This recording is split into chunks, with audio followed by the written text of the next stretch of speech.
She didn't abandon her niece on a highway.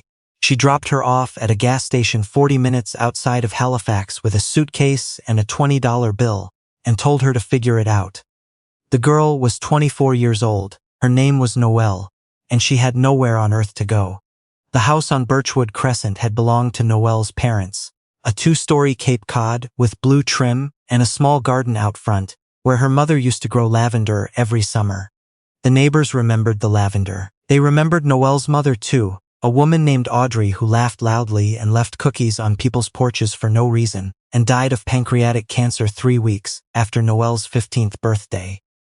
Noelle's father held on for 2 more years. He tried. He really tried. But grief has a way of settling into the body like cement, and by the time Noelle was 17, he was gone too.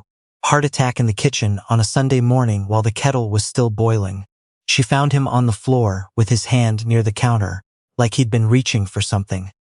She never figured out what. After the funeral, her father's sister Gretchen moved in. That was the word she used. Moved in. As though she were doing Noelle a favor. As though this 17-year-old girl, standing in her dead parents' kitchen, needed someone to take charge of things. Gretchen sold the lavender pots within the first week. She said they attracted bees. For 7 years, Gretchen stayed. She redecorated every room except Noelle's, which she referred to as the back room, even though it was directly beside the upstairs bathroom.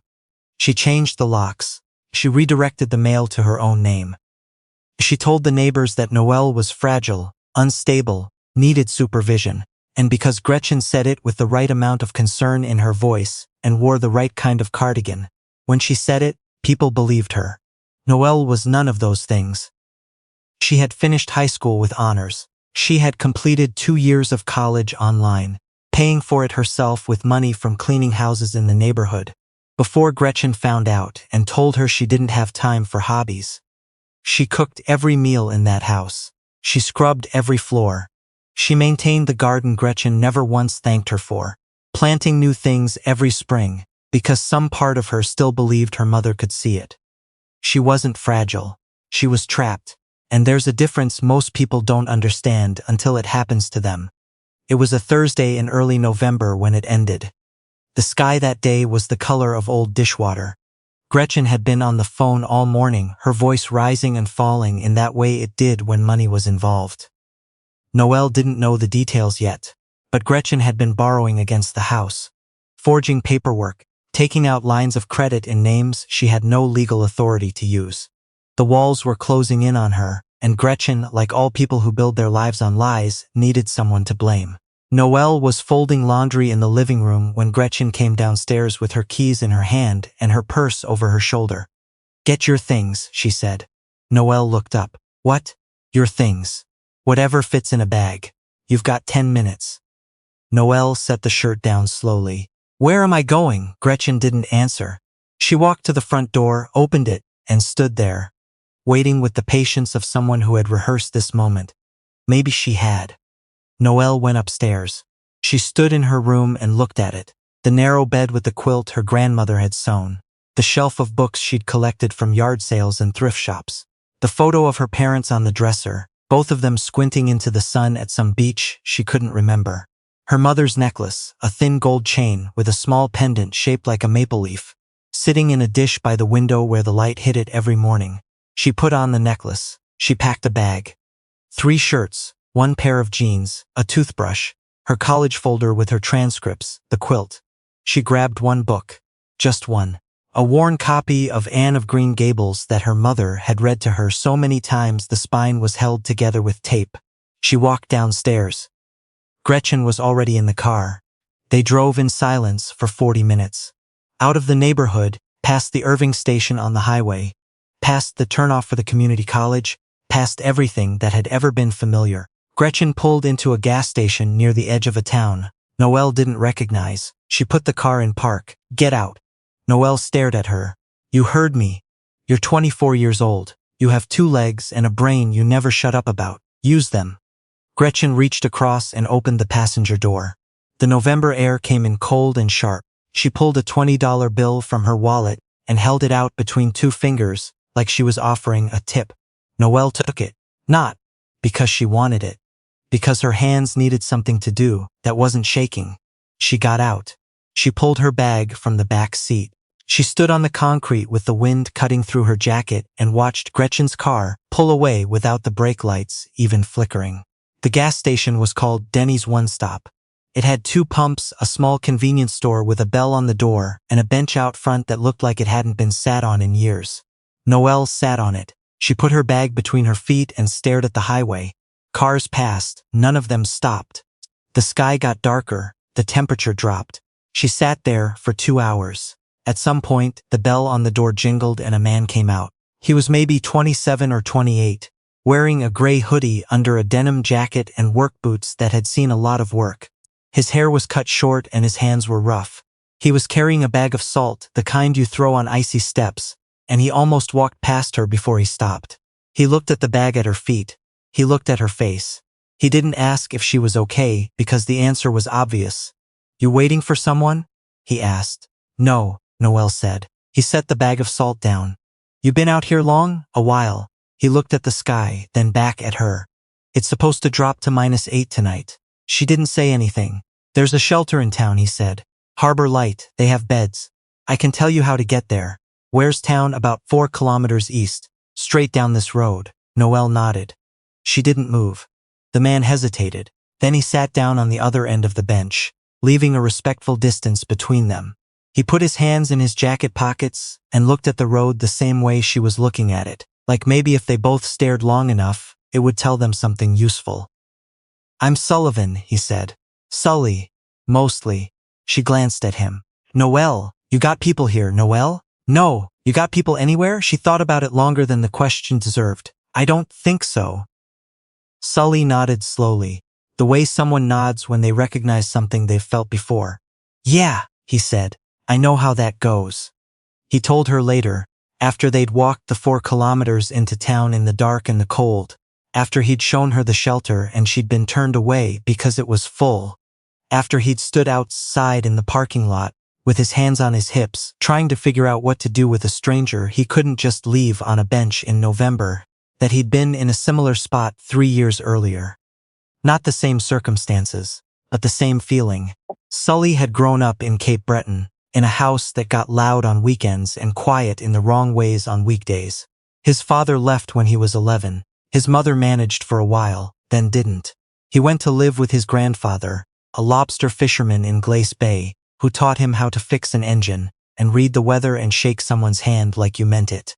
When his grandfather died, Sully was 23 and alone. He drifted. He worked. Fishing boats, construction, odd jobs. He slept in his truck for 5 months when the rent got too high. He showered at the YMCA. He ate from food banks without making eye contact with anyone because the shame of it sat in his chest like a stone. He was past that now, barely. He'd been working at a building supply warehouse in town for 8 months. He rented a basement apartment on Fenwick Street that smelled like laundry detergent and had a window that only opened halfway. It wasn't much, but it was dry and it was warm and it was his. That night, standing in the shelter parking lot with Noelle and her backpack, he said, "I have a couch. It's not great. Spring pokes through on one side, but it's inside." Noelle looked at him. She'd known this man for less than 3 hours. Everything she'd ever learned about self-preservation told her to say no.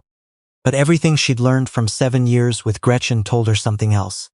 That the people who are supposed to keep you safe are sometimes the most dangerous ones. And the ones who show up by accident with a bag of road salt and no agenda sometimes aren't. "One night," she said. "One night," he agreed.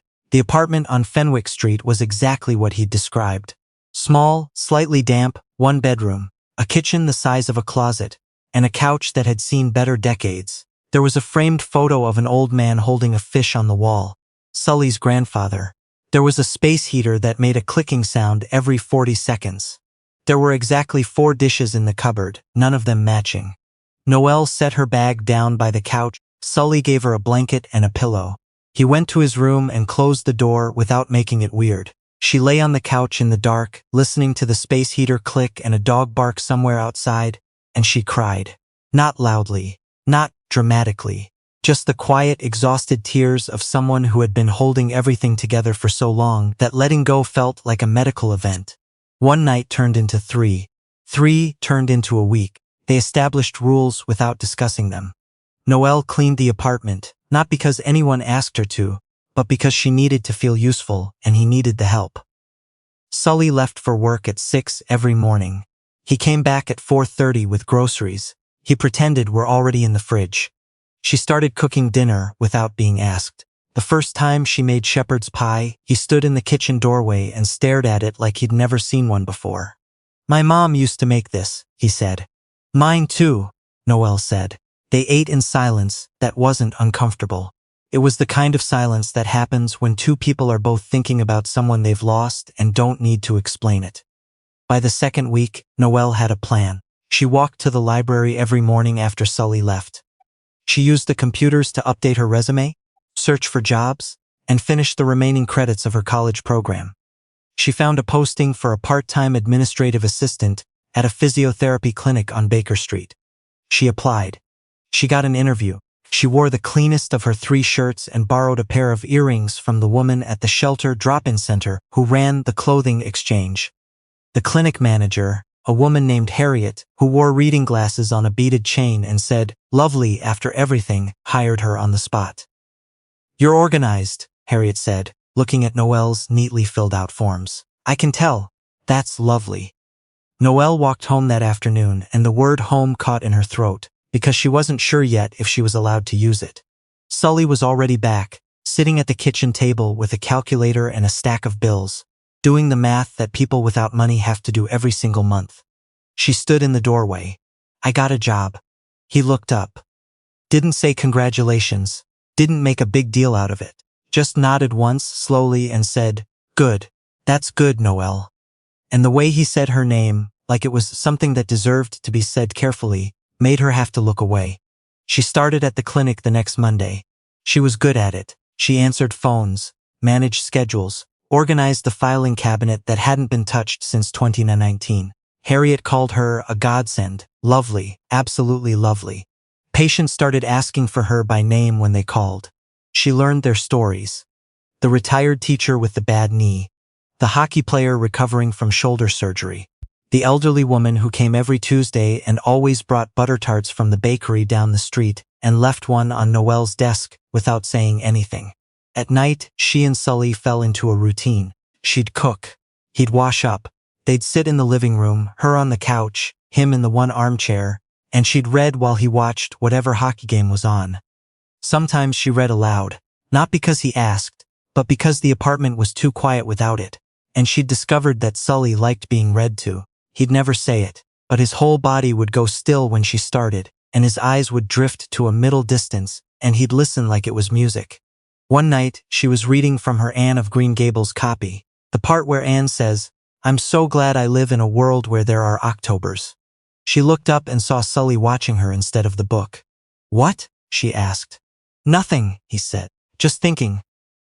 "About what?" He was quiet for a long time, then he said, "That someone almost left you at a gas station in November and you're sitting here reading about being glad for October."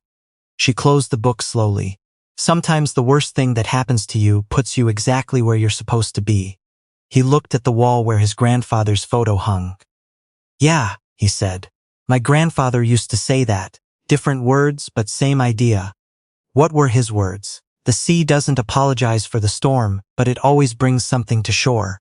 Noelle looked at the photo, the old man with the fish, grinning like the whole ocean was his. She thought she would have liked him very much. 3 months in, Noelle was working full-time. Harriet had promoted her to office manager. She'd finished her college credits and received her diploma in the mail.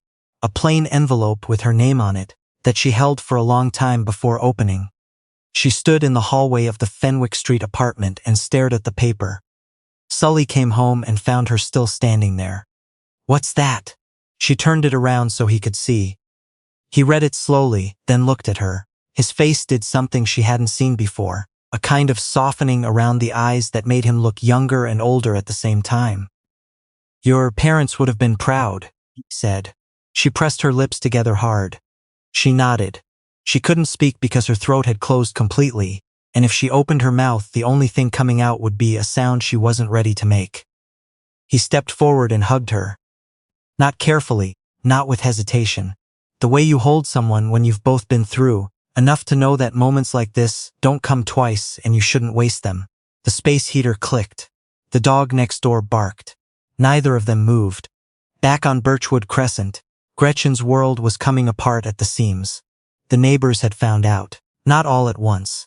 These things never happen all at once.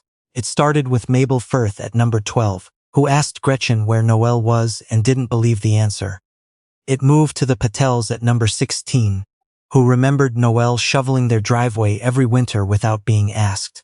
Then the Campbells, then the Rosarios, then everyone. The story moved through the neighborhood like frost. That woman dropped her niece at a gas station on the highway. Her dead brother's daughter left her there with nothing. Gretchen stopped getting waves from the sidewalk. She stopped getting invited to the community center potluck. The woman at the post office, who used to chat with her about the weather, started processing her mail without looking up. And the money. The money was the real problem. The lines of credit she'd taken against the house, the forged signatures, the documents she'd filed with her brother's name after he was already dead. A forensic accountant at the credit union had flagged the irregularities. A lawyer had been contacted. A letter had arrived. Then another. Then a man in a dark coat appeared on the porch, one Tuesday with an envelope that Gretchen refused to open for 3 days. When she finally opened it, she sat on the couch for a long time. Then she poured herself a glass of wine and drank the whole bottle. The court proceedings took 4 months. By the end, the house on Birchwood Crescent, Noelle's parents' house, was placed into receivership. Gretchen was ordered to vacate. She was also facing 2 charges of fraud and 1 of forgery. Her lawyer told her to take a plea. She told her lawyer to find a better solution. There wasn't one. Noelle found out from Mabel Firth, who still had her number. Mabel called on a Tuesday evening and told her everything in the gentle, careful way people speak when they're delivering news they know is going to hurt. Noelle sat on the couch after the call and didn't say anything for a long time. Sully was in the kitchen making tea. He brought her a cup and sat down across from her. "The house," she said. "They're selling it." He waited. "It was my parents' house. They built the garden. My mom planted the lavender. My dad put in the back deck with his own hands. He wasn't good at it." She almost smiled. "It was crooked. He was so proud of it." Sully set his tea down. "What do you want to do?" "I don't know. Do you want the house?" She looked at him. "I can't afford a house." "That's not what I asked." She thought about it. "I want it to still be there. I want the lavender to still be there. I want someone to walk past it and think somebody happy lived there. Because somebody did. Once." Sully picked up his tea again. Took a sip. "Then we figure it out." They figured it out. It took everything they had. Noelle called a legal aid clinic. She found a lawyer named Adiola, who worked out of a cramped office above a Vietnamese restaurant, and who, after hearing the full story, sat back in her chair and said, "This is the most straightforward case of financial abuse I've seen in 6 years." Adiola filed a claim on Noelle's behalf for the estate. She documented every forged signature, every fraudulent withdrawal, every year of unpaid labor Noelle had provided. Sully picked up extra shifts. He worked weekends. He came home with sawdust in his hair and grease under his nails and never once complained.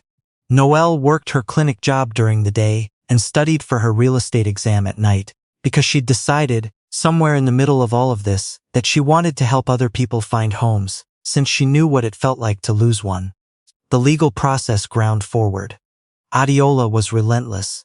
The court awarded provisional ownership of the house to Noelle as the sole surviving heir of her parents' estate. Gretchen's claim was dismissed. Her plea deal for the fraud charges landed her 18 months of probation and a restitution order she would never fully pay. The day Noelle got the keys back, she drove to Birchwood Crescent alone. She asked Sully to stay home. She needed to do this part by herself. She pulled into the driveway and sat in the car for a long time. The house looked smaller than she remembered. The blue trim was peeling. The garden was dead. The front steps had a crack running through the second one from the bottom. The welcome mat was gone. She got out. She walked up the steps. She put the key in the lock. She turned it. The house smelled like dust and stale air and old wine. Gretchen had left it in a state, dishes in the sink, curtains half pulled down, a wine glass on its side on the kitchen counter with a dark stain underneath it. Noelle walked through every room. She touched the walls. She stood in her old bedroom and looked at the place where her bookshelf used to be. She went to the window and looked down at the garden. Bare soil, dead stalks, nothing growing. She went out the back door and stood on her father's crooked deck. It was still crooked.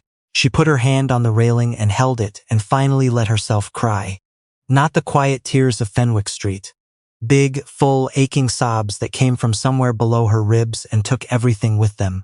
She cried for her mother's lavender. She cried for her father's crooked deck. She cried for the 17-year-old girl who'd stood in this house after everyone left and believed that things would get better, because that's what people told her, and for the 7 years when they didn't. She cried until she was empty. Then she wiped her face with both hands and went back inside. She spent the rest of the afternoon cleaning. Not because anyone expected her to, because it was hers and it deserved better than what had been done to it. When Sully showed up at 6 o'clock, because of course he showed up even though she'd told him not to, he found her on her knees in the kitchen, scrubbing the floor with a brush she'd bought at the hardware store on the way there. He didn't say anything. He went to the car and came back with a bucket and a mop and started on the living room. They worked until 11. They sat on the back deck in the dark, exhausted, surrounded by garbage bags and cleaning supplies, drinking tea from a thermos Sully had thought to bring. "It's crooked," he said, looking at the deck. "I know. I could fix it. Don't you dare." He almost smiled. She did smile. And then she laughed, and it came out broken and beautiful and surprised, because she hadn't laughed like that in this house since she was 15 years old.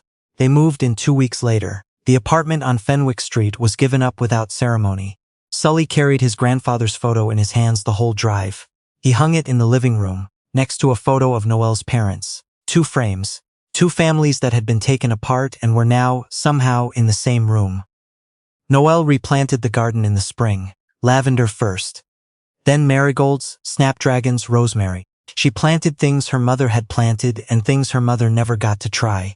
She was out there one Saturday morning with dirt under her nails, when the woman from number 12, Mabel Firth, walked over and handed her a small pot of basil.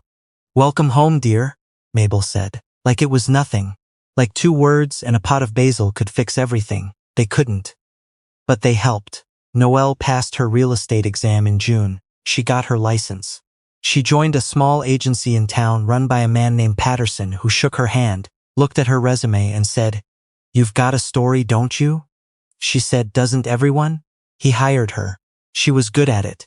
She was good at it because she understood something most agents didn't. That a house isn't square footage and fixtures. It's the place where your mother reads to you. It's the crooked deck your father built. It's the bench by the window where the light hits a necklace every morning. People felt that when they worked with her, they trusted her. She listened like someone who knew what it cost to not be listened to.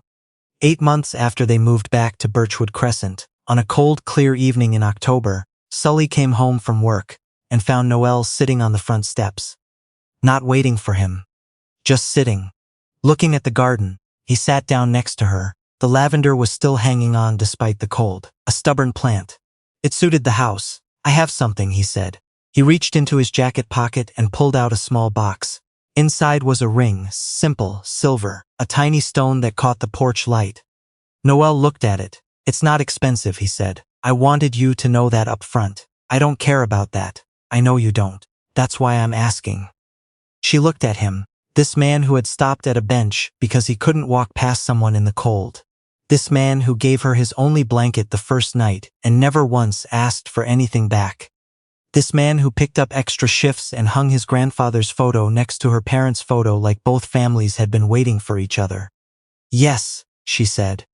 He put the ring on her finger. His hands were shaking. Rough hands, cracked knuckles, calluses on every finger.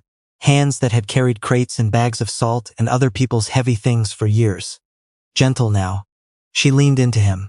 He put his arm around her. The porch light hummed. Somewhere down the street, someone was raking leaves.